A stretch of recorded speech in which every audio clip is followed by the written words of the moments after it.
Hello everyone, welcome back to ambition study centre online class.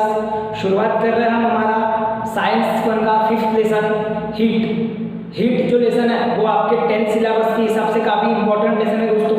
जहाँ पर हमने देखा है कि पिछले कुछ लेसन्स में हमने इलेक्ट्रिसिटी के इफेक्ट, उसके बाद में उसके पहले हमने पढ़े केमिकल रिएक्शंस के बारे में, बिफोर दैट हम पढ़े थे पीरियोडिक क्लासिफिकेशन।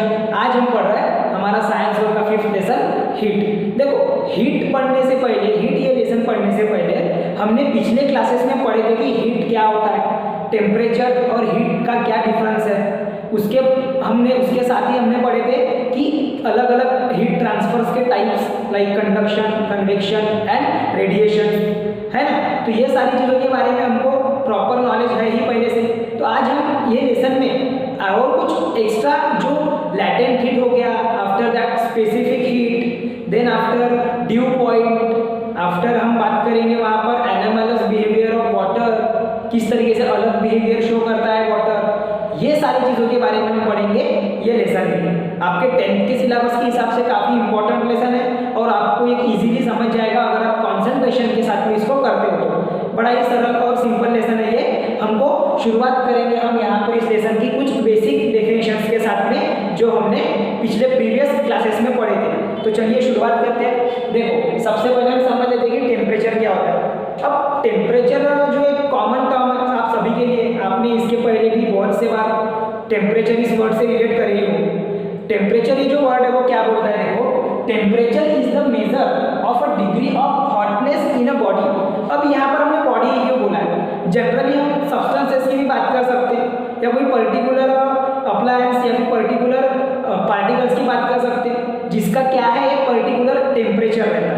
अब टेम्परेचर मतलब क्या है, डिग्री ऑफ हॉटनेस। ये जो वर्ड है measure of degree of hotness, मतलब कि वो जो बॉडी है वो कितनी गर्म है या फिर ठंडी है, कोल्ड है, तो उसकी जो डिग्री रहेगी वो कितने अमाउंट में गर्म है या कितने अमाउंट में कम वो हॉट है या कोल्ड है। ये सारी बातें समझने के लिए हम किस पे काउंट करते हैं उसको, टेम्परेचर में। किस में हम उसको मेजर करेंगे, टेम्परेचर में। बहुत ही सिंपल डेफिनेशन है। देखो, temperature is the measure of degree of hotness of a body. एक पर्टिकुलर बॉडी का जो टेम्परेचर है वो हमें काउंट करना है, तो वो कितना गर्म है या फिर ठंडा है वो हम काउंट करेंगे, जिसको हम कहेंगे हम टेम्परेचर। जिसे क्या कहेंगे, टेम्परेचर। बढ़ते हैं कुछ पॉइंट की ओर, उसके आगे में temperature are commonly measured in kelvin, celsius scale, sometime in fahrenheit. अब ये जो है हमको यूनिट्स मिले हैं टेम्परेचर काउंट करने के लिए, जैसा केल्विन तो ऐसा यूनिट है हमारे टेम्परेचर काउंटिंग के लिए, ऐसा यूनिट है वो हर एक जगह पे नॉर्मली हम केल्विन को यूज़ करते हैं, जो कि केल्विन ने टेम्परेचर काउंट करने के लिए डिग्री यूनिट दिया था। आफ्टर दैट हम उसको डिग्रीज में भी, सेल्सियस डिग्रीज में भी काउंट करते हैं। सेल्सियस स्केल में 10 डिग्री सेल्सियस, 5 डिग्री सेल्सियस, है ना, 100 डिग्री सेल्सियस, 59 डिग्री सेल्सियस, ऐसे अलग अलग हम क्या करेंगे, डिग्रीज में काउंट करेंगे। You know the conversion of degree into kelvin, आपको पता होना चाहिए केल्विन और डिग्री का conversion. Okay, after that sometime in Fahrenheit में भी हम, जैसे अगर कोई सब्सटेंस कोल्ड है तो उसको भी हम फ़ारेनहाइट स्केल में भी काउंट करते हैं टेम्परेचर को। ओके, सो ये हो गया अपने टेम्परेचर के बारे में। टेम्परेचर में और एक चीज़ मैं आपको बताऊंगा, लाइक आपके जो बॉडी है, ह्यूमन बॉडी का भी टेम्परेचर पर्टिकुलरली हम ये मेजर करेंगे इन Celsius, degree celsius. Okay, so generally जो टेम्परेचर जो टर्म है ये रिलेट किससे करेंगी, ये रिलेट करेंगी कोई पर्टिकुलर बॉडी के हॉटनेस से, वो कितनी गर्म है या उसमें कितना काइनेटिक एनर्जी है, वो डिपेंड करेगा उसके काइनेटिक एनर्जी पे। जैसे जैसे काइनेटिक एनर्जी बढ़ती है, इंक्रीज होती है, तो समटाइम्स बॉडी का क्या बढ़ता है, टेम्परेचर भी बढ़ते जाता है। जैसे आप एक काम करो, आपको अगर एग्जांपल के तौर पर अगर समझना है, आप एक नॉर्मल सिचुएशन में हो जहाँ पर आप कुछ भी काइनेटिक एनर्जी अप्लाई नहीं कर रहे खुद के ऊपर में, आप स्टेडी पोजीशन में हो, तो वहाँ पर अपने बॉडी का टेम्परेचर देखो। और अगर इनकेस आप अगर कुछ समय बाद रनिंग करते हो और उसके बाद में कुछ समय बाद में आप अपनी बॉडी का जो टेम्परेचर वो काउंट करेंगे, तो आपको पता चलेगा कि कुछ अमाउंट में हमारे बॉडी का टेम्परेचर क्या होता है, बढ़ जाता है। क्यों? बिकॉज आपकी बॉडी वहाँ पर काइनेटिक एनर्जी परफॉर्म करती है, काइनेटिक मोशन वहाँ पर होता है, तो वहाँ पर टेम्परेचर भी उस बॉडी का इंक्रीज होता है। ठीक है, सो उस प्रकार के बहुत सारे एग्जाम्पल्स है। अगर हम बात करेंगे तो after that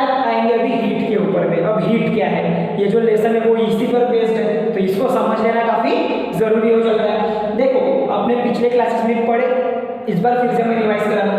the flow of the heat energy from one body to another because of change in temperature between the two bodies is called as a heat. हम यहाँ पर चेंज की जगह पे डिफरेंस लिख देते हैं, because of difference in temperature. Change थोड़ा अलग लगेगा, हम क्या लिखेंगे वहां पर, डिफरेंस इन टेम्परेचर। अब देखो the flow of heat energy, heat energy का फ्लो होना वहां पर कोई बॉडी में क्या होना, हीट एनर्जी का फ्लो होना from one body to another, मतलब एक बॉडी से दूसरे बॉडी में, एक बॉडी से दूसरे बॉडी में ट्रांसफर होना हीट का। समझ में आ रहा, फ्लो होना मतलब हीट ट्रांसफर होना because of difference in temperature. अब because of difference in temperature क्यों, क्योंकि पर्टिकुलर में क्या होता है कि दो अगर बॉडी हम कंसीडर करते हैं फॉर द हीट ट्रांसफर, तो वहां पर क्या होगा, पहले वाले बॉडी का टेम्परेचर अलग रहेगा और दूसरे वाले बॉडी का टेम्परेचर अलग रहेगा, तो उनमें क्या आ जाएगा, डिफरेंस आ जाएगा उनके टेम्परेचर में, बराबर है। और जैसे अगर हम बात करेंगे, एग्जांपल लेंगे अगर आइस और हमारे हैंड की, तो जो हमारा हैंड है उसका जो टेम्परेचर, मतलब हमारे बॉडी टेम्परेचर के अकॉर्डिंग हमारे हैंड का टेम्परेचर रहेगा एक अलग, नॉर्मली 28 डिग्री और समथिंग इज दैट 37 डिग्री के बीच में। उसके बाद में अगर हम टेम्परेचर बात करेंगे आइस का, तो उसका क्या रहेगा 0 डिग्री सेल्सियस पे, तो दोनों के टेम्परेचर में डिफरेंस आ गया, तो वहां पर क्या तैयार होगा, हीट फ्लो, वहां पर क्या तैयार होगा, हीट एनर्जी फ्लो होगी वहां पर। समझ में आ रहा है। So difference in temperature between the two bodies is called as heat, मतलब कि flow of heat energy from one body to another because of difference in temperature of the two bodies. उन दो बॉडीज के बीच में temperature difference होने के कारण जो फ्लो ऑफ हीट एनर्जी है वन बॉडी से अनदर बॉडी, वो होता है, उसे कहा जाता है हीट, उसे हम क्या कहेंगे, हीट। ठीक है, डेफिनेशन याद रखना पड़ेगा। उसके कुछ एग्जांपल्स अगर हम बात करेंगे, जनरली तो बहुत सारे एग्जांपल हमें स्टडी करने होते हैं, हम यहाँ पर कुछ एग्जांपल्स लिखे हैं, like sun radiate the heat to the earth, जैसे कि एक बड़ा ही नॉर्मल और सीधा साधा एग्जांपल अपना कि सन से जो रेज आती है वो वार्म रहती है, गर्म रहती है, वो जो कि हमारे अर्थ पे आती है, उसी वजह से हमको रेडिएशन प्रॉपरली मिलता है। जो हीट, जो टेम्परेचर जो हमें अर्थ पर होना चाहिए, जो हीट की हमें ज़रूरत है, वो कहाँ से मिलती है, सन से, तो वहाँ से हीट ट्रांसफर होके अर्थ तक के आ रही है। मतलब एक बॉडी का टेम्परेचर और दूसरे बॉडी का टेम्परेचर डिफरेंस होने के कारण वहाँ पर क्या हो रहा है, हीट ट्रांसफर हो रहा है। क्या हो रहा है, हीट ट्रांसफर हो रहा है। लाइक वाइज ये एग्जाम्पल में। उसके बाद में और एक है transfer of heat from warm object to cold object. गर्म ऑब्जेक्ट से लेके तो ठंडे ऑब्जेक्ट में भी जो ट्रांसफर ऑफ हीट होता है जनरली, उसे भी हम हीट ही कहेंगे, वहाँ पर भी हीट प्रोड्यूस होती है। समझ में आ रहा है, फ्लो ऑफ हीट होता है वहाँ पर। ठीक है, तो ऐसे कुछ एग्जाम्पल है। आप अगर बात करोगे आयरन की, तो जो इलेक्ट्रिक आयरन है वो हीट होने के ऊपर में हम अगर उसको टच करेंगे तो क्या होगा, उस आयरन में से हीट हमारे हैंड्स में ट्रांसफर हो जाएगी, तो वो कंडक्ट होंगी वहाँ पर हीट। जब डायरेक्ट कॉन्टैक्ट होता है, आएगा वो बाद में आपको समझाऊंगा मैं, समझ में आ रहा भी है। चलो, ये हो गया टेम्परेचर और हीट के बारे में। आई होप आप सभी को समझ गया। अब हम शुरुआत करते हैं अपने लेसन की। शुरुआत में ही आपको कैन यू रिकॉल करके कुछ क्वेश्चंस पूछे गए हैं, तो समझते हैं पहले उसको। पहला क्वेश्चन आपको पूछा गया है कि डिफरेंस क्या है हीट और टेम्परेचर के बीच में। डिफरेंस क्या है बोले, हीट और टेम्परेचर के बीच में। आइए देखते हैं डिफरेंस टेम्परेचर और हीट के बीच में। देखो, हीट का अगर हम बात करेंगे, so it is a form of energy. पहला पॉइंट, हीट क्या है एक्चुअली में, एक प्रकार है, एक फॉर्म है एनर्जी का। And temperature is a thermal condition of body. अब ये थर्मल कंडीशन मतलब क्या है, वो जो मैंने आपको बताया डेफिनेशन में कि कितनी बॉडी हॉट रहेंगी या फिर कोल्ड भी रह सकती है। समझ में आ रहा है। तो it is a thermal condition of body, एक थर्मल कंडीशन किसी पर्टिकुलर बॉडी का कि वो कितना हॉट है या फिर कोल्ड है, वो कौन बताएगा, टेम्परेचर। और हीट क्या बताएंगी, which in which form of energy the heat can flow, कितने किस फॉर्म में एनर्जी के हीट फ्लो होंगी, वो बताएगा हीट। समझ में आ रहा है, एक फॉर्म है वो एनर्जी का, एक पर्टिकुलर टाइप है वो एनर्जी का। ठीक है, हीट। देख, हीट का सेकंड पॉइंट देखो, it flows from one substance to another. Heat क्या होती है, एक सब्सटेंस से लेके दूसरे सब्सटेंस में फ्लो होती है। इट मीन्स कि वो एक बॉडी से लेके दूसरे बॉडी में फ्लो होती है। वही अगर हम बात करेंगे टेम्परेचर की, so it is a quantity which indicates in which direction heat will flow. Temperature का काम वो नहीं है सप्लाई करने का, हीट सप्लाई करने का। उसका काम क्या है कि वो एक ऐसी क्वांटिटी है टेम्परेचर जो बताएगा कि हीट कौन से डायरेक्शन में जा रही है। अब यहाँ पर डायरेक्शन मीन्स वहाँ पर वो फोर्स लगाने का काम नहीं करता। डायरेक्शन की अगर हम बात करेंगे तो जैसे अगर हम बात करेंगे सॉलिड टू लिक्विड में जाना, या लिक्विड टू गैसियस में कन्वर्ट होना, या फिर डायरेक्टली सॉलिड टू गैसियस में कन्वर्ट होना, तो इस सब प्रोसेस में आपने एक चीज देखे होंगे कि वहां पर टेम्परेचर का क्या होता है, टेक पार्ट होता है। वहां पर इन्वॉल्व होता है टेम्परेचर। जब हम कन्वर्ट करते हैं सब्सटेंसेस को फ्रॉम सॉलिड टू लिक्विड और लिक्विड टू गैस और डायरेक्ट गैस टू सॉलिड और सॉलिड टू गैस, तो वहां पर क्या होता है कि टेम्परेचर इन्वॉल्व होता है। मतलब कि वो हीट ट्रांसफर को क्या देगा, डायरेक्शन देगा एक प्रकार से। समझ में आ रहा है? इसीलिए वहां पर वो पॉइंट बोला गया है, it is a quantity which indicates in which direction heat will flow. ये ऐसी क्वांटिटी है जो बताएगा कि कौन से डायरेक्शन में हीट फ्लो हो रही है। Okay up to this. चलो उसके बाद में थर्ड डिफरेंस आपका, the SI unit of heat is joule. हमने क्यों वहां पर हीट का यूनिट जूल रखे, because it is a form of energy and energy has a unit of joule. Energy को कौन सा यूनिट रहता है, जूल का। इसीलिए हमने बोले कि SI unit of heat is joule and the SI unit of temperature is kelvin. और एसआई यूनिट ऑफ टेम्परेचर क्या है, केल्विन है। समझ में आ रहा है? इसके पहले भी हमने समझे। तो ये हो गया कि आपके लिए डिफरेंस पूरा कंप्लीटली।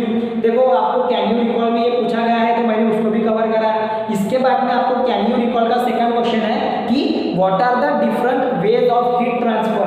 हीट ट्रांसफर के अलग अलग प्रकार कौन से तरीके कौन से हैं। तो हीट ट्रांसफर के मैं आपको बता देता हूँ तरीके। जनरली हमने जो प्रीवियस स्टैंडर्ड में पढ़े, पहला है आपका कंडक्शन, दूसरा है आपका कन्वेक्शन, और थर्ड वन है आपका रेडिएशन। अब कंडक्शन, कन्वेक्शन और रेडिएशन, ये तीन टाइप्स होते हैं आपके हीट ट्रांसफर के, जो आपने प्रीवियस क्लासेस में भी पढ़े भी हैं। आपने different type of heat transfer in the previous classes आपने पढ़े हैं। आपको ये रिवाइज करना है। देखो कंडक्शन क्या होता है। जनरली अगर हम बात करेंगे कंडक्शन की, तो यहाँ पर क्या होगा, हीट का ट्रांसफर तो होना ही है क्योंकि हम हीट ट्रांसफर के बारे में ही पढ़ रहे हैं। लेकिन कंडक्शन में हीट ट्रांसफर होने के साथ साथ वो क्या होगा, अगर दो ऑब्जेक्ट डायरेक्ट कांटेक्ट में आते हैं एक दूसरे के, तो वहां पर क्या होगा, हीट ट्रांसफर होगा from one body to another body. अगर दो ऑब्जेक्ट या फिर दो सब्सटेंस या दो बॉडीज डायरेक्ट कांटेक्ट में आएंगे एक दूसरे के, तो वहां पर होगा हीट ट्रांसफर बाय कंडक्शन। मतलब वहां पर हीट कंडक्ट होगी, वहां पर हीट क्या होगी, कंडक्ट होगी।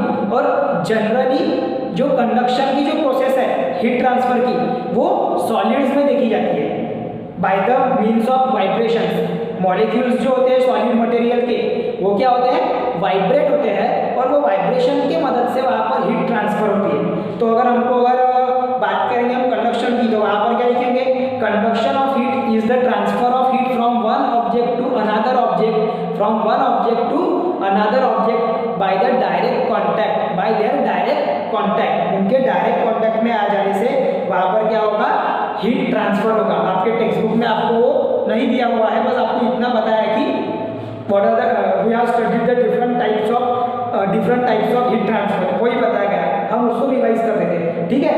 मतलब कि फ्लो ऑफ हीट फ्रॉम, क्या होगा यहाँ पर, flow of heat from hot one body to one object to another object, generally found in solid.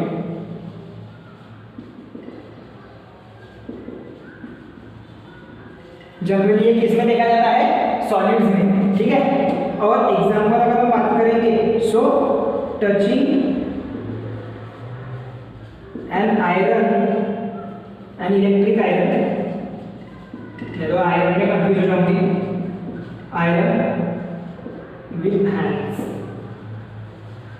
इसका जो अगर हम एग्जाम्पल की बात करेंगे तो वहां पर क्या होगा कि जब हम आयरन को टच करते हैं, इलेक्ट्रिक आयरन को हाथों से, तो वहां पर जो आयरन गर्म रहता है तो वो क्या करेगा, हीट ट्रांसफर करेगा हमारे कम टेम्परेचर वाले हैंड्स में। और आपने उसको अच्छे से देखा भी है, कभी हाथ लगा कर देखना तो आपको समझ में आ जाएगा, ज़्यादा समय के लिए मत लगाओ, ठीक है।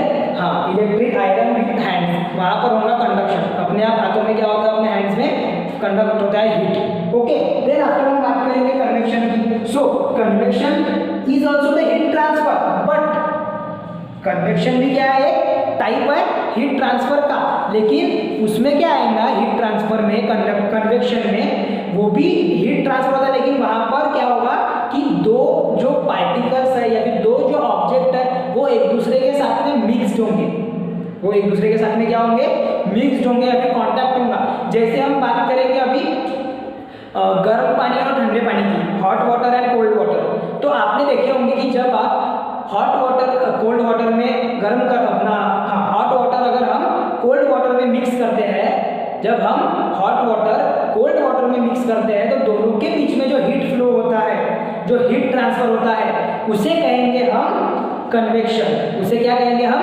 Convection. It is a transfer of heat through the movement of liquid और गैस। और जनरली जो हीट ट्रांसफर है कन्वेक्शन में वो होगा जनरली लिक्विड और गैस में, जहां पर उनके मॉलिक्यूल्स क्या होते हैं, एक दूसरे के साथ में मिक्स्ड होते हैं। समझ में आ रहा है, दो ऑब्जेक्ट के मॉलिक्यूल्स एक दूसरे के साथ में क्या होंगे, मिक्स्ड होंगे, हैविंग द डिफरेंट टेम्परेचर, दोनों का भी टेम्परेचर डिफरेंट ही रहेगा, तभी जाके कोल्ड बॉडी से हॉट बॉडी का जो टेम्परेचर वो ट्रांसफर होगा। सही है, चलो, तो ये हो गया कन्वेक्शन का, अभी आपको समझ में आ गया होगा। It is normally occurred in liquid, it is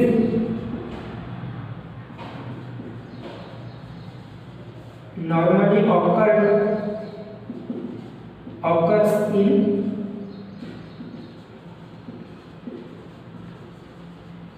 liquid and gas. Okay, उसके अगर एग्जांपल देखेंगे तो जब हम कोल्ड हॉट वाटर को कोल्ड वाटर में मिक्स करते हैं तो वहां पर जो कोल्ड वाटर है वो एकदम बिलो सिंक हो जाता है और जो हॉट वाटर है वो ऊपर में रहता है, ऐसे आपने देखे होंगे, तो वहां पर कन्वेक्शन ऑफ हीट फॉलो होता है। उसके बाद में रेडिएशन। अब रेडिएशन जो थर्ड टाइप है हीट का, वो क्या है, रेडिएशन को कोई भी मीडियम की जरूरत नहीं है हीट ट्रांसफर करने के लिए, मतलब ऐसा नहीं है कि लिक्विड ही होना चाहिए या सॉलिड ही होना चाहिए, वो क्या करेगा, सीधा सीधा हीट ट्रांसफर करेगा इन द फॉर्म ऑफ वेव्स। आपने सुने होंगे रेडिएशन में क्या होगा कि इन द फॉर्म ऑफ वेव्स वो क्या करेगा, हीट ट्रांसफर कर देगा। लाइक आपका बल्ब, इलेक्ट्रिक बल्ब, इसको कोई भी मीडियम की जरूरत नहीं है, उसको अगर हमने क्या कर दिया, ग्लो करा दिए, वो अगर बल्ब अगर ग्लो हो गया, उसका फिलामेंट गर्म हो गया, हॉट हो गया, तो वो क्या करेगा, एनर्जी रेडिएट करना शुरू कर देगा। एनर्जी रेडिएट कर रहा मीन्स हीट फ्लो शुरू कर दे रहा होगा, बराबर है, तो वो हो जाएगा आपका रेडिएशन। रेडिएशन समझ में आया, heat can be transmitted through the empty space by thermal radiation, मतलब कि हीट क्या होगी, ट्रांसफर हो रही है, क्या लिखेंगे अब फिर, transmission of heat, transmission of heat by to the empty space, कोई खाली जगह पे, empty space by thermal radiation.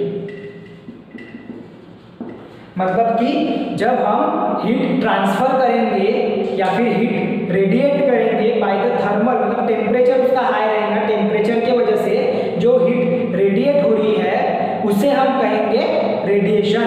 Transfer होने को क्या कहेंगे, उसे रेडिएशन। बेस्ट और इजी एग्जांपल उसका है जो मैंने स्टार्टिंग में आपको लिखाया, sun radiate the heat to the earth. जब अर्थ पे डायरेक्टली हीट आ रही है in the form of rays, radiation from the sun, उसे कहेंगे हम रेडिएशन। समझ में आ रहा है। लाइक सेकंड एग्जांपल की अगर हम बात करें तो जो फिलामेंट ऑफ बल्ब है, जो आपने पढ़े थे पिछले क्लासेस में, फिलामेंट क्या होता है, तो बल्ब में एक ऐसा मटेरियल प्रेजेंट रहता है जो ग्लो करने के लिए जो हीट होता है वहाँ पर, समझ में आ रहा है, और फिर वो हीट एनर्जी रेडिएट करता। तो जो हीट है वो फिलामेंट ऑफ बल्ब में से निकल के आती है, उसको भी क्या कहेंगे, रेडिएशन। समझ में आ रहा है? ऐसे नंबर ऑफ है कैंडल्स में, जो हम कैंडल्स का जो लाइट जो है वहां से भी हीट रेडिएट होती है, बराबर है। तो ऐसे बहुत सारे एग्जांपल्स आपको समझ में आ जाएंगे रेडिएशन के भी, ये हमने प्रीवियस क्लासेस में पढ़े भी हैं। हमने अभी यहाँ पर आपको थोड़ा कैन यू रिकॉल वगैरह दिया हुआ था, तो हमने उसको रिवाइज कर दिया। आफ्टर दैट हमने वहाँ पर पढ़े कुछ experiment related to the expansion and contraction of solid, liquid and gas. आपने पिछले क्लासेस में एक्सपांशन के बारे में, मतलब कि कोई गैस या फिर कोई सॉलिड है, पार्टिकल्स वो एक्सपांड कैसे होंगे, या फिर कॉन्ट्रैक्शन मतलब कैसे कैसे कॉम्प्रेस होंगे वो, इनके बारे में पढ़े थे। लाइक सॉलिड में भी, लिक्विड में भी, गैसेस में भी, एक्सपेरिमेंट भी उसके ऊपर में आपने स्टडी किए थे in the previous standard. Then हमको इस लेसन में क्या पढ़ना है, हमें इस लेसन में पढ़ना है latent heat of phase transformation. हमें क्या पढ़ना है, latent heat of phase transformation. Then after anomalous behaviour of water, वो पढ़ना है। ड्यू पॉइंट, ह्यूमिडिटी, उष्णता जो हम बोलते हैं, ड्यू पॉइंट जो कि आपने देखे होंगे, जो वाटर के जो ड्यूज है, जो बूंदे हैं, वो generally at the night time आपको देखने मिलता है, विंटर में ज़्यादा देखने मिलता है। तो वो क्या होता है ड्यू पॉइंट, किस वजह से होता है ड्यू पॉइंट, ये सारी चीज़ों के बारे में हम इस लेसन में पढ़ने जा रहे हैं। स्पेसिफिक हीट कैपेसिटी, ये बड़ा इंपॉर्टेंट है, एग्जाम में भी न्यूमेरिकल बेस्ड क्वेश्चन रहता है, ठीक है। स्पेसिफिक हीट कैपेसिटी के बारे में हम पढ़ेंगे और कुछ उसके एक्सपेरिमेंट भी हम परफॉर्म करेंगे इस लेसन में। अब मैं आपको बताता हूँ, एक्सपेरिमेंट की अगर हम बात करेंगे तो आपको कैसा ना, एक्सपेरिमेंट आपके स्कूल्स में अगर कराते हैं तो ठीक है, लेकिन यहाँ पर हम उसकी प्रोसीजर समझ के लेंगे और उसके ऊपर से कंक्लूजन निकालेंगे और समझने की कोशिश करेंगे कि उस एक्सपेरिमेंट में क्या हुआ होगा, ठीक है। आपको with the help of diagram बोलो या समथिंग उसके साथ में मैं बताता हूँ, लेकिन आपने वो इमेजिनेशन आपका वहाँ पर प्रॉपरली रहने होगा कि इस प्रकार से वो होगा और ध्यान में रखना पड़ेगा, ठीक है। तो पहले इतने पार्ट का ले लो स्क्रीनशॉट और अटेंडेंस लगा दो। आपको 3 टाइम्स, आपको मिनिमम 3 to 4 टाइम्स आपको अटेंडेंस लगाते रहना है। एक रहेगा आपको स्टार्टिंग में जब लेक्चर शुरू होता है, मिडल में जब आप लेक्चर देख रहे हो तब 2 से 3 बार, 1 से 2 बार लगा देना है। उसके बाद में एट दी एंड आपको 1 बार और लगा देना है, मतलब कि आपको कम से कम 4 बार तो भी अटेंडेंस लगाते रहना है, ठीक है। ले लो इतने पार्ट का स्क्रीनशॉट ले लो, फिर हम जाते हैं लैटेंट हीट की ओर।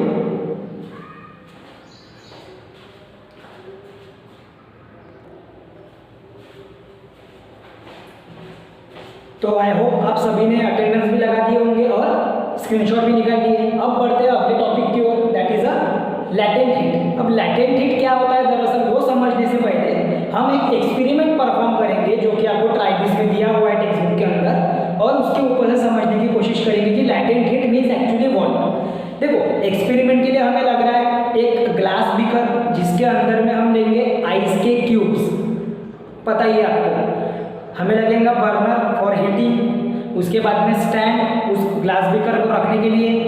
देन आफ्टर हमें लगेगा वहाँ पर thermometer for the counting of temperature, temperature count करने के लिए हमें किसकी जरूरत लगेगी, थर्मामीटर की। साथ ही साथ में हमें लग रहा है आइस क्यूब या फिर उस आइस के पीसेस, ठीक है। तो इतनी सारी चीज़ें हमको लग रही है जो कि आपको आपके डायग्राम में दिख भी रही है। उसके बाद में अभी यहाँ पर प्रोसीजर क्या बोलती है, देखो हमें क्या करना है कि एक ग्लास बीकर में आइस क्यूब जमा करके रख देना है और उसका टेम्परेचर काउंट करना है। पहले हम काउंट करेंगे उसका इनिशियल टेम्परेचर। पहले क्या काउंट करेंगे, पहले हम काउंट करेंगे उसका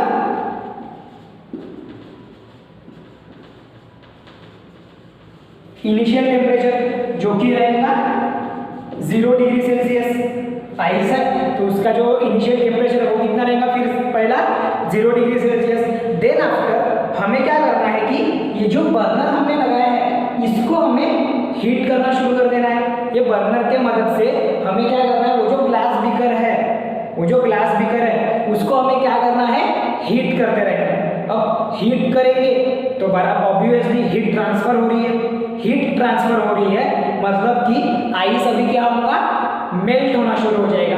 आइस क्या होगा, हो जाएगा वहाँ पे मेल्ट होना शुरू हो जाएगा। मेल्ट होना शुरू हो जाएगा तो आइस का कन्वर्जन, आइस क्यूब का कन्वर्जन किस में हो जाएगा, into the water, that is into the liquid. Got it. Ice किस में कन्वर्ट हो जाएगा, वाटर में, मतलब ही लिक्विड फेज में चला जाएगा वो। तो कंटिन्यू हमें क्या करते चलना है, आइस को हीट करते चलना है। कब तक के हीट करेंगे, जब तक के वो वाटर में कन्वर्ट ना हो जाए। ठीक है, बोला है वहां पर, हाँ, वाटर में कन्वर्ट ना हो जाए। और हर एक मिनट का उसका क्या हमें काउंट करना है, हमें उसका टेम्परेचर मेजर करते रहना है हर मिनट का बाय द थर्मामीटर। अभी थर्मामीटर मैंने यहाँ पर एक सैंपल के फॉर्म में आपको समझाने के लिए वैसा बनाया है, जनरली ऐसा रहता नहीं है थर्मामीटर, ध्यान में रखना। ठीक है, हाँ, तो थर्मामीटर क्या करेगा, हमें हर मिनट की रीडिंग देगा कि वो कितने टेम्परेचर पे है, वो आइस क्यूब में जो आइस का जो टेम्परेचर है आफ्टर मेल्टिंग कितना है। तो आपको देखने मिलेगा कि वो टेम्परेचर जब तक के वाटर में कन्वर्ट होता है वो 0 डिग्री ही रहता। आएगा आपको कंक्लूजन में आगे में देखो। फिर क्या करना है, अब वो वाटर में भी कन्वर्ट हो गया, उसके बाद में भी जब वो वाटर में कन्वर्ट हो गया उसके बाद में भी हमको ये हीट करते ही रहना है उस वाटर को। कब तक के हीट करते रहना है, जब तक कि वो स्टीम में ना कन्वर्ट हो जाए, जब तक कि वो अपने गैसियस फॉर्म में ना कन्वर्ट हो जाए। समझ में आ रहा है, मतलब कि हमने क्या करे, हमने लिए एक ग्लास बीकर में हमने लिया आइस क्यूब्स। आइस क्यूब में क्या रख के हमने हीट प्रोवाइड करना शुरू करे। पहले तो उसका इनिशियल टेम्परेचर हमने नोट डाउन कर दिया जो कि था 0 डिग्री सेल्सियस। फिर क्या हुआ, उसमें हमने हीटिंग शुरू कर दी, तो आइस क्यूब क्या होंगे, अभी मेल्ट होना शुरू हो जाएंगे। जैसे ही आइस क्यूब मेल्ट होना शुरू हो गए तो फिर वो कन्वर्ट हो जाएंगे वाटर में। अब वाटर का टेम्परेचर काउंट करते रहेंगे हम कंटिन्यू, जैसे जैसे हीटिंग हो रही है तो हर एक मिनट के बाद में हम न्यू रीडिंग नोट डाउन करेंगे। तो आपको क्या देखने मिलेगा कि जब तक कि वो वाटर में कन्वर्ट होता है उसका टेम्परेचर उतना ही रहता है जितना पहले था, 0 डिग्री। उसके बाद में जब हम वाटर का कन्वर्जन किसमें होने लगेगा, हीट में, तब उसका टेम्परेचर धीरे धीरे बढ़ जाता है। क्या होता है वो जो ये जो आइस क्यूब है ये वाटर में कन्वर्ट हो गए, फिर उस वाटर का टेम्परेचर क्या होगा, धीरे धीरे करके वो इंक्रीज होगा, बढ़ते जाएगा और वो पहुंचेगा फिर अप टू 100 डिग्री सेल्सियस। वो कितने पे पहुंचाएगा फिर, 100 डिग्री सेल्सियस। तो जब वो 100 डिग्री सेल्सियस पे पहुंचेगा तब वो क्या हो जाएगा, फिर गैस में कन्वर्ट होना चालू हो जाएगा। गैस में कन्वर्ट होना चालू हो रहा मतलब कि वहां पर क्या तैयार होगी, स्टीम। क्या तैयार होगी वहां पर, स्टीम। अब जो स्टीम तैयार हो रही है जो कि गैसियस फॉर्म में रहेगी, वेपर्स के फॉर्म में रहेगी वो स्टीम, उसका आप टेम्परेचर काउंट करेंगे तो वो कितना रहेगा आपका, 100 डिग्री सेल्सियस। तो इस पर से हमें दो ये मिलेंगे, क्या कहते हैं उसको, हीट के प्रकार मिलेंगे।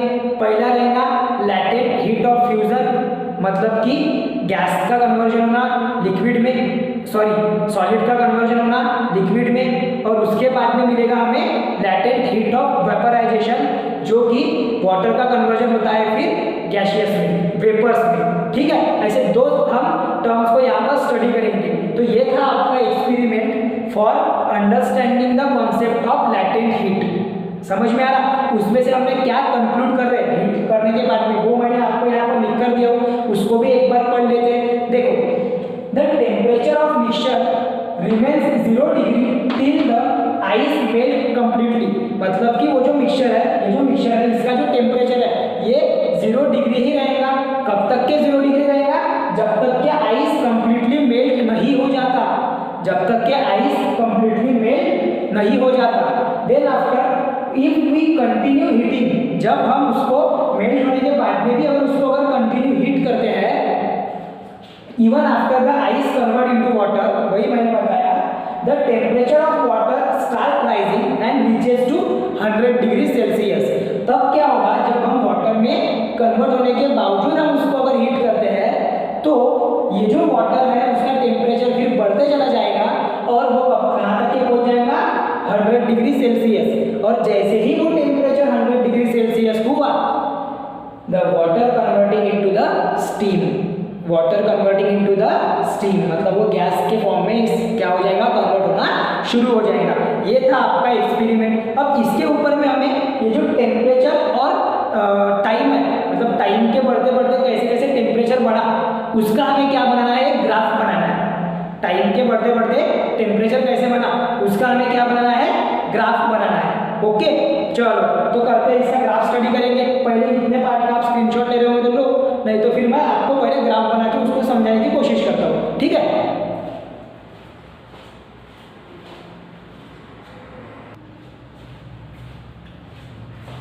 तो अभी जो हमने ग्राफ बनाए थे for the time versus temperature के लिए जो ग्राफ बनाए थे हमने वो एक्सपेरिमेंट के ऊपर में उसको स्टडी करते हैं। देखो वो जो ग्राफ है वो कुछ इस प्रकार से है कि हमें एक्स एक्सिस पे लेना है टाइम इन मिनट्स की अकॉर्डिंग टू जब से जैसे मिनट बढ़ेंगे वैसे वैसे क्या चेंजेस आएंगे टेम्परेचर में। वाई एक्सिस पर हम लेंगे temperature which is in degree celsius means 10 degree celsius, 20 degree celsius, 30, 40, 50 up to 100 degree celsius. Okay देखो अभी आपको एक्सपेरिमेंट में पहली चीज हमने क्या पढ़े थे कि एक्सपेरिमेंट जब हम कर रहे थे तो जो आइस क्यूब्स है वो पहले मेल्ट होके किस में कन्वर्ट हो रहे थे, वाटर में। जब वो वाटर में कन्वर्ट हो रहे थे तो उनका टेम्परेचर कितना था, 0 डिग्री सेल्सियस, मतलब कांस्टेंट था। वो आपको दिख रहा है ये जो लाइन ए से लेके बी तक के है, देखो 0 मिनट से लेके 4 मिनट तक के वो टेम्परेचर क्या हो गया, कांस्टेंट ही है, कुछ भी नहीं बढ़ा। ये जो लाइन दिख रही है ना, आपको ध्यान दो, ये जो आपको लाइन दिख रही है, ये जो आपको लाइन दिख रही है ए पॉइंट से लेके बी पॉइंट तक के, आई होप आपको समझ में आ रहा बराबर से। पॉइंट ए से लेके बी तक के जो वाटर का आइस का कन्वर्जन हो रहा है वाटर में, तो तब टाइम बढ़ रहा है लेकिन उसका टेम्परेचर इंक्रीज हो रहा है क्या, बिल्कुल भी नहीं, टेम्परेचर राइज नहीं हो रहा, वो बराबर ओरिजिन को है वो ए से लेके बी तक की। तो इसीलिए ये जो लाइन ए बी है ये क्या शो करेंगे, ये शो करेंगे temperature of conversion of ice into water at time T, मतलब टाइम टी में क्या टेम्परेचर था वाटर आइस का जब वो कन्वर्ट हो गया वाटर में। समझ में आ रहा है? तो वो था आपका 0 डिग्री सेल्सियस। कितना था वो, 0 डिग्री सेल्सियस। और जितना टेम्परेचर एट कांस्टेंट टेम्परेचर क्या हो रहा है, आइस मेल्ट हो रहा है वाटर में। आइस किस में मेल्ट हो रहा है, वाटर में।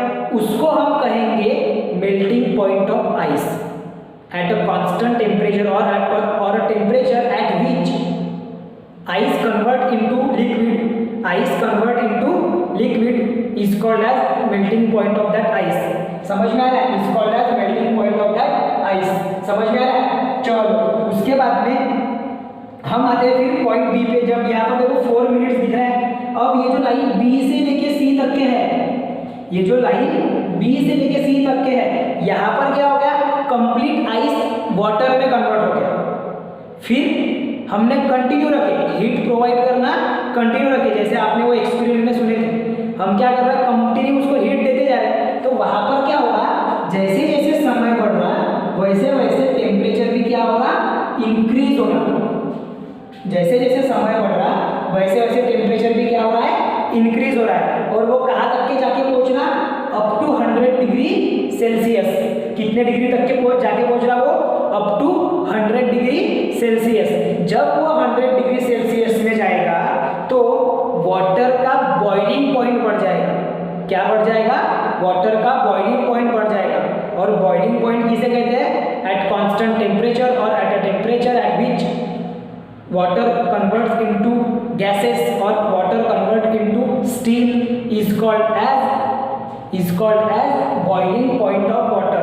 बॉइलिंग पॉइंट ऑफ वाटर किसे कहेंगे, temperature at which water start boiling or water convert into gas is called as a boiling point of water। समझ में आ रहा है? तो ये जो पॉइंट बी से लेके सी तक के यहाँ पर क्या हो रहा है, with respect to time continue बढ़ते जा रहा।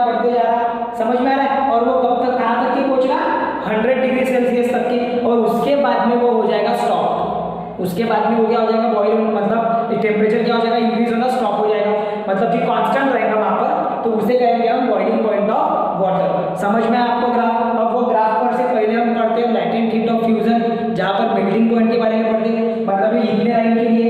फिर जो बी से लेके सी तक का डिस्क्रिप्शन है वो मैं आपको बाद में लिख कर देता हूँ। देख लो पहले लाइन ए बी जो रिप्रेजेंट कर रही है वो क्या रिप्रेजेंट कर रही है, conversion of ice into water. मतलब ये ए से लेके पॉइंट बी तक के जो रिप्रेजेंट हो रहा है, ये क्या रिप्रेजेंट कर रहा है, conversion of ice into water। So ice absorb the heat energy during this transition and absorption of heat energy is continued। मतलब कि क्या हो रहा है, कि जब हम वहाँ पर हीटिंग प्रोसेस कर रहे हैं तो आइस हीट एनर्जी एब्जॉर्ब कर रहा है उस बर्नर के हीट में से, और वहाँ पर क्या हो रहा है कि ट्रांजिशन हो रहा है। क्योंकि ट्रांजिशन का मीनिंग होता है ट्रांसफॉर्म होना, कन्वर्ट होना दूसरे स्पेस में, ठीक है। सो ट्रांजिशन हो रहा है और एब्जॉर्प्शन ऑफ एनर्जी भी क्या हो रही है वहाँ पे, कंटिन्यू हो रही है। एब्जॉर्प्शन ऑफ एनर्जी कंटिन्यू हो रही है। फिर देखो definition for melting point, at constant temperature at which the ice convert into water is called as melting point of that water. क्या बोल ice, sorry melting point of that ice, मतलब कि at constant temperature at which the ice convert into water. क्या बोल रहा हूँ मैं, at constant temperature at which ice converts into water is called as melting point of ice. Then after हम आते हैं transition of solid to liquid, मतलब अब जब ट्रांसफॉर्मेशन हो रहा है, कन्वर्जन हो रहा है, ट्रांजिशन का मीनिंग समझ लो, ट्रांसफॉर्म होना, कन्वर्ट होना।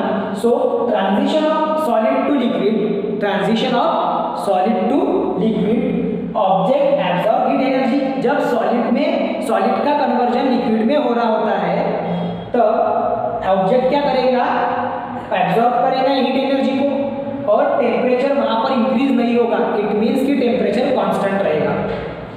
Energy is use for weakening the bond between the molecule. जो एनर्जी वहां पर यूज होती बोले हमने, जैसा आपने अभी यहाँ पर बोले कि हीट एनर्जी यूज हो रही है, बराबर है। तो ये जो हीट एनर्जी है ये किसके लिए यूज होगी, फॉर वीकेनिंग द बॉन्ड्स और ऑफ मॉलिक्यूल्स। अब वहां पर आइस के मॉलिक्यूल्स है, मतलब कि वहां पर जो आइस के मॉलिक्यूल्स है उनको वीक करने का काम, उनको तोड़ने का, उनको ब्रेक करने का काम कौन करेगा, हीट एनर्जी करेगी। कौन करेगी, हीट एनर्जी करेगी। तो वो जो एनर्जी है वो किसके लिए यूटिलाइज हो रही है, it is utilise for weakening the bond between the molecules. Then the amount of heat absorb at constant temperature by unit mass of solid to convert into liquid is called as the latent heat of fusion. Very easy definition. जब जितनी amount of heat absorb हो रही है eight constant temperature, किसके लिए absorb हो रही है, to convert the solid into liquid, to convert the solid into liquid is called as the latent heat of fusion, is called as the latent heat of fusion. उसको क्या कहेंगे, latent heat of fusion. मतलब जितनी amount of heat absorb होंगी at constant temperature to convert solid into liquid is called as latent heat of fusion, जो कि आपके definition जो है आपके टेक्स्ट बुक में भी दी हुई है और मैंने भी आपको यहाँ पर लिख कर दिया। अब ये हो गया for the line A B. हम सेम किसके लिए लिखेंगे, for the line B C, but क्या रिप्रेजेंट करेगा वो, conversion of water into gas. ठीक है, पहले इतने पार्ट का आप स्क्रीनशॉट निकालो, फिर मैं उसका भी लिख कर दे देता हूँ आपको। इतने पार्ट का स्क्रीनशॉट निकालो।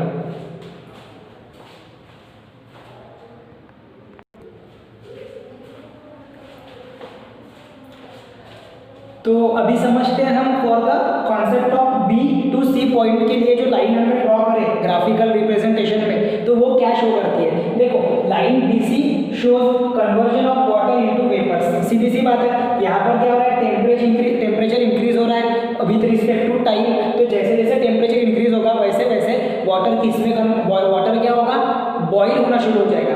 और वाटर का अगर बॉइलिंग शुरू हो गया मतलब वो किस में कन्वर्ट होता है, फिर बाद में after reaching 100 degree celsius it convert into vapour. वो किस में कन्वर्ट हो जाता है, वेपर्स में। So it represent the rise in the temperature of water from 0 degree to 100 degree celsius. देखो थोड़ा आपको ग्राफ पर ध्यान देना है कि 0 डिग्री से लेके तो 100 डिग्री के बीच में कितना टेम्परेचर इंक्रीज हुआ, वो रिप्रेजेंट करता है ये लाइन BC। कर रहा है रिप्रेजेंट, सिंपल है डायग्राम।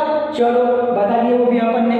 उसके बाद heat energy is absorb to break the bond between the molecules. यहाँ पर हीट एनर्जी क्या हो रही है, एब्जॉर्ब हो रही है to break the bonds between the molecules. अब यहाँ पर किन के बॉन्ड ब्रेक होंगे, देखो अभी हमने क्या करे, आइस के मॉलिक्यूल्स को ब्रेक कर दिए वाटर में, मतलब वहाँ पर हीट एनर्जी जरूरी थी तो उसने वहाँ पर एब्जॉर्ब कर लिया। यहाँ पर हमें किसको ब्रेक करना है, जो वाटर के मॉलिक्यूल्स है उसको ब्रेक करके किस में कन्वर्ट कर देना है, उसको गैसेस के फॉर्म में, वेपर्स में। तो उसके लिए भी हीट एनर्जी लगेगी ना। तो वो जो हीट एनर्जी है वो एब्जॉर्ब किए वाटर के मॉलिक्यूल्स ने to break the bonds of the molecules. समझ में आ रहा है? हाँ। फिर जो transition of liquid to gas होता है, मतलब कि ट्रांसफॉर्मेशन भी बोल सकते हो उसको, ट्रांजिशन को ही ट्रांसफॉर्मेशन भी बोल सकते हो आप, बार बार बताना है उसको। देखो, transition of liquid to gas, वो जो फेज रहेगा जहाँ से लिक्विड फेज में से गैस फेज में ट्रांसफर हो जाएगा, तो वहाँ पर क्या हो जाएगा, हीट एनर्जी एब्जॉर्ब होती है और टेम्परेचर भी फिर से constant, as similar to the first line जहाँ पर हमने बोले थे कि हीट एनर्जी एब्जॉर्ब हो रही है to break the ice bond and molecules जो आइस के है उसके बॉन्ड को ब्रेक करने के लिए हीट एनर्जी एब्जॉर्ब हो रही थी, लेकिन टेम्परेचर कांस्टेंट था एट 0 डिग्री। ठीक है? हाँ। द कांस्टेंट टेम्परेचर, ये बॉइलिंग पॉइंट की definition, the constant temperature at which the liquid transform into gaseous state is called as the boiling point. क्या बोल रहा है कि the constant temperature at which the liquid transform into gases, liquid किसमें constant temperature पे liquid किसमें convert हो रहा है, ट्रांसफर हो रहा है लिक्विड से लेके गैसेस में, तो उसे क्या कहा जाएगा, उस लिक्विड का बॉइलिंग पॉइंट, उस वाटर का बॉइलिंग पॉइंट कहेंगे हम उसको। अब यहाँ पर हमें समझना है कि गैस में कन्वर्ट हो रहा है, तो यहाँ पर लैटेंट हीट किसकी रहेगी, ये रहेगी लैटेंट हीट फॉर वेपोराइजेशन। किसकी रहेगी? For vaporization. देखो क्या बोल रहा है, heat energy absorb at constant temperature during transformation of liquid into gas is called as the latent heat of vaporization।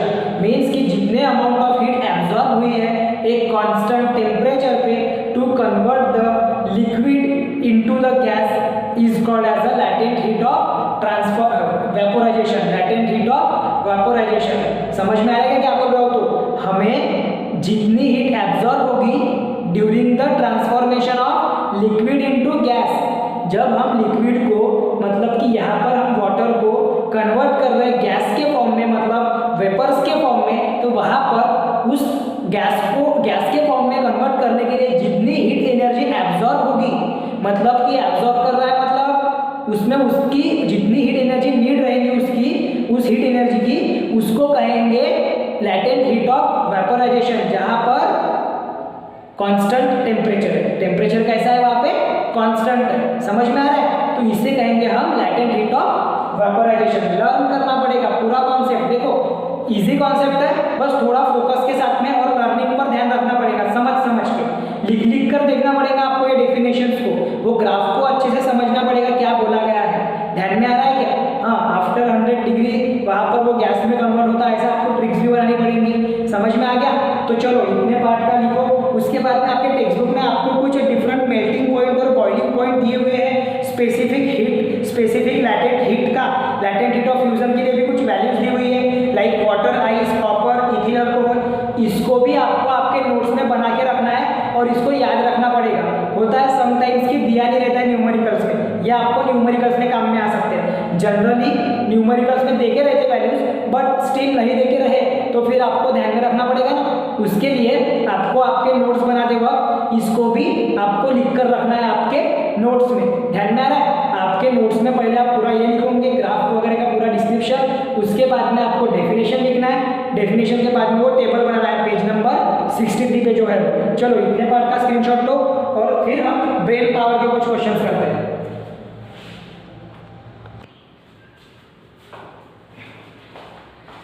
चलो अभी आपके पेज नंबर 63 के एंड में आपको कुछ यूज योर ब्रेन पावर के बेस्ड ऑन कुछ क्वेश्चंस पूछे गए हैं, तो उसको हम कर लेते हैं। आपको पहला क्वेश्चन पूछा हुआ है, is the concept of latent heat is applicable during the transformation of gaseous phase to liquid phase. जब हम गैसियस फेज को किस में कन्वर्ट करेंगे?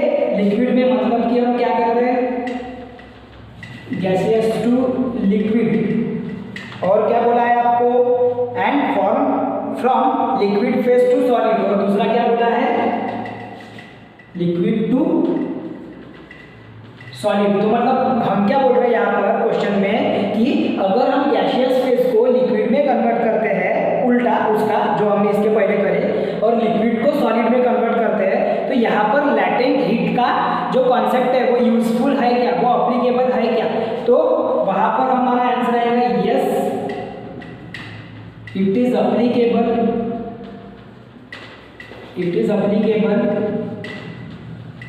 for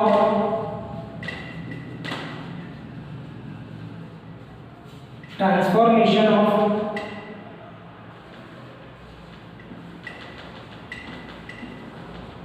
gaseous phase to liquid and from liquid to solid. आपका आंसर क्या देना चाहिए? Yes, it is applicable for the transformation of gaseous phase to liquid and the liquid to solid. अब second question वहां पर क्या बोला गया है, where does the latent heat go during this transformation. अब हमने बोल दिया कि एप्लीकेबल तो है, लेकिन अगर वो एप्लीकेबल है तो वहां पर जो हीट, वहां पर जो लैटेंट हीट है वो कहाँ जाएगी, मतलब वो एब्जॉर्ब होगी या क्या होगी, ऐसा क्वेश्चन पूछे। क्योंकि हमने जो इसके पहले जो कॉन्सेप्ट पढ़े वहां पर आपने देखे कि हीट क्या हो रही थी ड्यूरिंग द ट्रांसफॉर्मेशन, एब्जॉर्ब हो रही थी एट कांस्टेंट टेम्परेचर। तो यहाँ पर हमको क्या होगा, जब हम उसका रिवर्स प्रोसेस करेंगे, सो सेकंड का आंसर, हाँ, जब हम उसका रिवर्स प्रोसेस करेंगे तो यहाँ पर हीट एब्जॉर्ब नहीं होगी, यहाँ पर हीट होगी रिलीज। क्या होगी? हीट यहाँ पर रिलीज होगी। तो हम लिखेंगे latent heat is released during the transformation of during these transformations।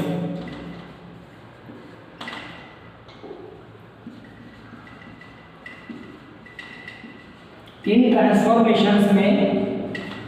Transformations में जब वो गैसियस से लिक्विड और लिक्विड टू सॉलिड बनेगा, so latent heat is release in surrounding में, आजू बाजू के एटमॉस्फेयर में वो क्या होगा, रिलीज होगा ड्यूरिंग द ट्रांसफॉर्मेशन ऑफ, ये मैंने अलग लिख दिया, during the transformation of gaseous to liquid phase and liquid to solid phase, ये दोनों में। Is it clear up to this? पक्का? चलो देखो, आज का हमारा ये जो टॉपिक है लैटेंट हीट का, ये आज हमने कवर किए। देखो बड़ा ही सिंपल और सरल टॉपिक है। आपको सबसे पहले हमने लिए कि बेसिक्स, मतलब क्या होता है हीट, क्या डिफरेंस होता है टेम्परेचर और हीट के बारे में। उसके बाद में different types of heat transfer हमने देखे। उसके बाद में हम एक एक्सपेरिमेंट परफॉर्म करें जहाँ पर हमको पता चला कि जैसे जैसे हम आइस को मेल्ट करते हैं वैसे वैसे उसका कन्वर्जन लिक्विड में होता है। फिर से अगर उसको हीट प्रोवाइड करें तो उसका कन्वर्जन किस में हो जाता है, फिर गैसियस स्टेट में। मतलब कि यहाँ पर एक प्रोसेस, एक ट्रांसफॉर्मेशन की प्रोसेस होते रहती है। उसके बाद में हमने देखे, उसका ग्राफ ड्रॉ करें। ग्राफ से हमको पता चला कि जो मेल्टिंग पॉइंट और बॉइलिंग पॉइंट है वो एट कांस्टेंट टेम्परेचर कन्वर्ट होता है। आफ्टर दैट हमको ये समझ में आया कि जब कांस्टेंट टेम्परेचर पे लिक्विड का सॉलिड का कन्वर्जन लिक्विड में होता है, क्या बोल रहा हूँ, eight constant temperature when solid get converted into liquid, then the amount of heat energy, some amount of heat energy is absorbed there। वहाँ पर कुछ amount of heat energy क्या होती है, absorb होती है, जिसको हमने कहे थे latent heat of fusion। and the second thing that is that कि जब at constant temperature when the liquid get converted into gas, the some amount of heat energy also absorbed there, and this energy is known as a specific heat energy of latent heat energy of vaporization। Okay, ये था आज का हमारा। आपको क्या क्या करना है ध्यान में रखो। आज पूरा का पूरा जो आपने लैटेंट हीट का कॉन्सेप्ट है आज ही पढ़ के आज ही उसको पूरा प्रिपेयर करते चल देना है। मतलब कि ये लेसन छोटा है लेकिन आपके काम का है और जल्दी से हो जाएगा, तो इसको पूरा प्रॉपर वे में करते रहो, ठीक है। इसके पहले के भी लेसन्स को जहाँ तक कि अपने पढ़ाकर हुए हैं स्टार्टिंग से पूरा वो शुरुआत कर दो। ओके, चलो आज के क्लास में इतना ही। मिलेंगे अगले क्लास में एक नए सेशन के साथ में जहाँ पर हम पढ़ेंगे रिगुलेशन के बारे में। ओके, रिगुलेशन आएगा, आफ्टर दैट एनामोलस बिहेवियर आएगा वाटर का, वहाँ पे भी हमको कुछ एक्सपेरिमेंट है, होप एपरेटस क्या होता है वो समझना है। तो मिलेंगे अगले क्लास में। आज से आपको यही करना है कि पूरा लैटेंट हीट का कॉन्सेप्ट पढ़कर खत्म करना है उसको और उसकी प्रैक्टिस करना है।